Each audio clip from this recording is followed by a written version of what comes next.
પ્રસંગ છે. દેરાદૂન ગામ અમદાવાદની આગળ એક પરિવારમાં એ વખતે એમના સંતાને 10મા ધોરણ મેટ્રિકની બોર્ડની એક્ઝામ આપી.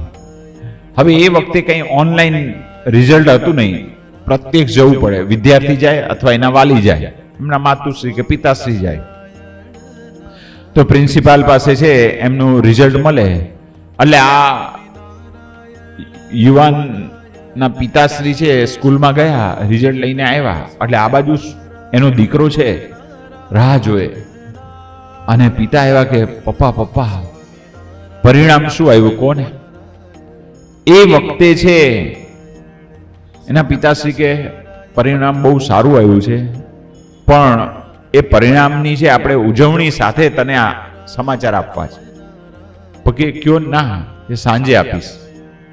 આપણે સાંજે આજના રિઝલ્ટની ખુશાલીમાં આપણે 12 કાર્યક્રમ રાખ્યો છે જમવાનો, ત્યારે હું તને છે એ સમાચાર આપીશ. એટલે દીકરાને એમ થયું કે કઈ વાંધો નહીં, આપણે તો સાંજે જાણીશું. સાંજ પડે છે, બહાર જાય છે.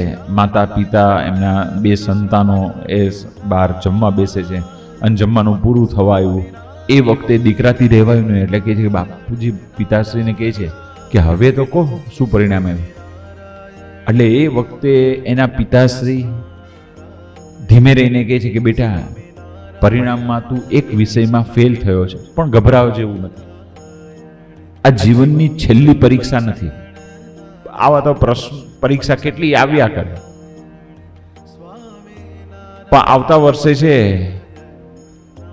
તારી માતુશ્રી અને હું તને અભ્યાસમાં મદદ કરીશું અને તું મહેનત કરજે. અને અમને વિશ્વાસ છે કે તું છે એ મહેનત કરીશ અને અમે તને ભણાવવામાં માર્ગદર્શન આપીશું અને તું આવતા વર્ષે છે બોર્ડમાંથી પાર થઈ જઈશ. દીકરાને છે કોઈ પ્રકારની લઘુતા ગ્રંથિ પીડાઈ નહીં. એને એમ થયું કે આ હું ફેલ થયો. કે પછી આગળ કીધું કે મિત્રો, સોસાયટીમાં રહેનારા વ્યક્તિઓ એ પ્રશ્ન પૂછે તો મૂંઝાવાનું નહીં. અમારે કઈ પ્રશ્ન નથી અને આપણે તો આગળ સારામાં સારું ભણવું છે, નથી ભણવું એવું નહીં. જો પરિવારમાં પ્રશ્નો આવે તો કેવા રીતે એ લોકો એ પ્રશ્નને હેન્ડલ કરે છે.